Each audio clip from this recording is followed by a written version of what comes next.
Yeah, I wound up on methadone because, basically because I couldn't financially afford to get high on heroin anymore. You know, my habit had escalated, and I was also supporting my husband's habit at the time we got married. So I was supporting two people's habits, you know, and we were spending $150 a day on heroin. I don't know where this money was coming from. You know, I wasn't paying any bills.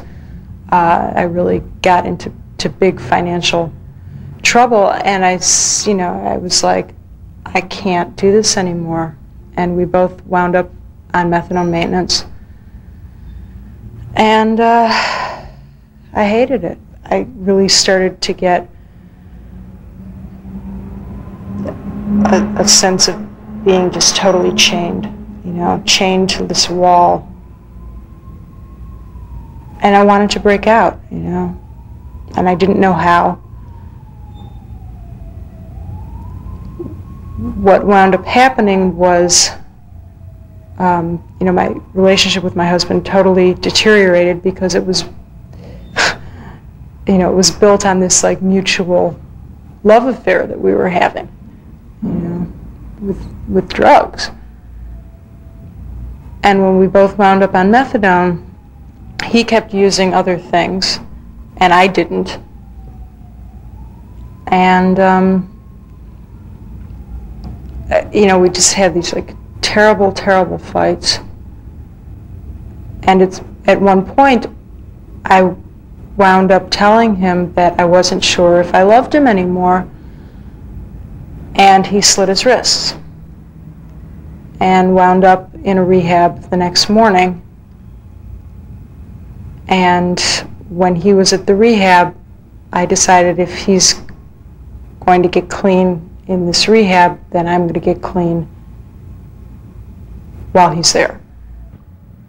Basically, I was functioning okay for a while. Again, I kind of started up my habit again, and then it started just doubling, you know, and until I ended up back on methadone again. And I'd sworn off of cocaine like some years earlier, but then when you're on methadone, you almost need cocaine just to like function, you know, because it's such a zombie kind of drug.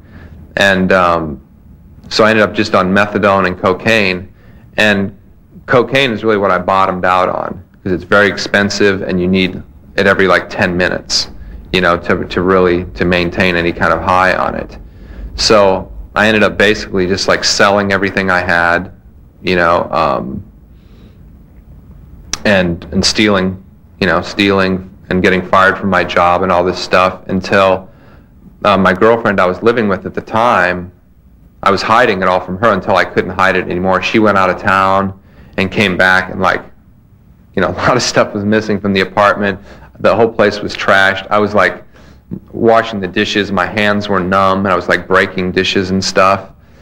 And she basically kicked me out first off, and then called my parents and told them that they better have me hospitalized or I was going to die. I didn't realize how bad it was till I got clean. But it was pretty bad, and I decided that I was going to just keep shooting speed on top of it, knowing fully that I had it. And so I ran away from home. I had bronchitis, and I had hepatitis, and it was winter in San Francisco. It was very cold and very rainy, but not as cold as New York, thank God. I wasn't in New York, I probably would have died.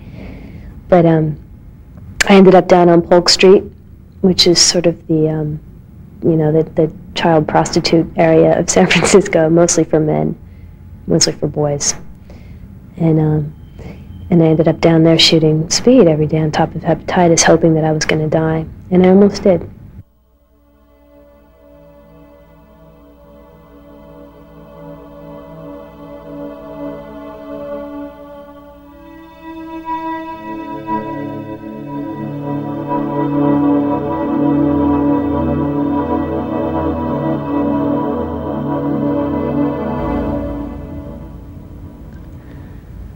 Yeah, I fell in love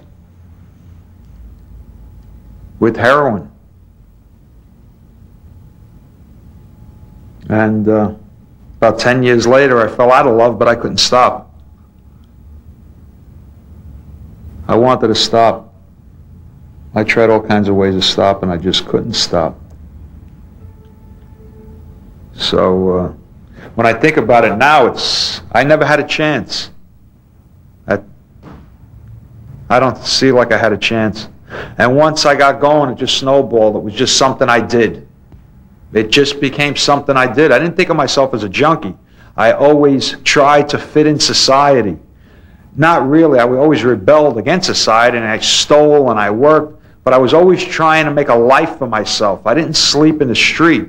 I always had an apartment, a car, a job. I always tried to, I was always trying to stop and make a life.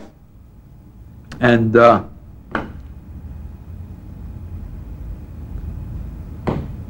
I just kept using. I just kept using. And this is once again where it got to such a point of like, that was, I think, the worst rush I ever had. That was worse than death, than people dying, because it was like you didn't, like someone had just taken every bit of control of your life away from you. And I just thought, oh, I'm going to women's prison. And that was terribly fearful, horrible experience, but it didn't stop me from dealing drugs and doing drugs. And then it went through a period of running and searching.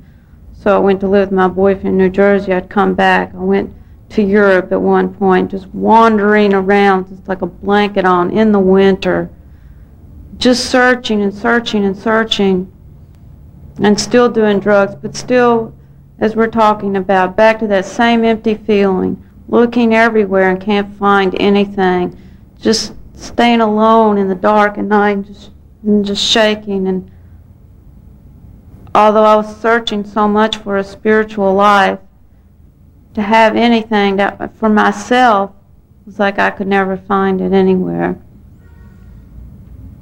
And I began to get sense of this, like I was not going to find it, anything. But the searching was so intense in me.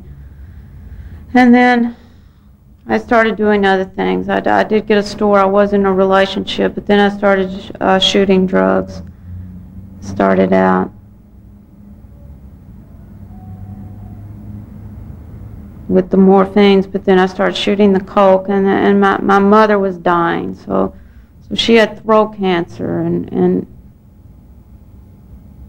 I was shooting drugs, and my brother and I were shooting drugs, and like I couldn't even, once again I was merging, I couldn't even tell who was dying. I thought I was dying. It was like there was nothing I could do, and it was that, once again, that feeling of being so helpless. It was the same thing we keep talking about. What was the pain? I don't know. The pain was like being so helpless about her pain.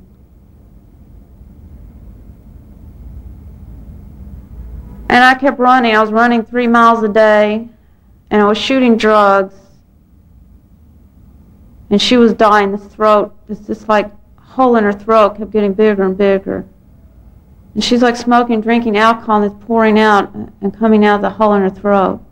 And she would sit there and stare in the mirror going like this, looking at herself, this towel and this stuff. And it was hell. I think that I finally reached the point where it was well, first of all, there was never enough anymore. Whatever I took, there was never enough of it to get me where I wanted to be. Never. You know. And I picked up different drugs. I picked up smoking cocaine, you know, anything, ecstasy, anything. And it was never enough, and I was never happy when I did it. And that lasted for a long time.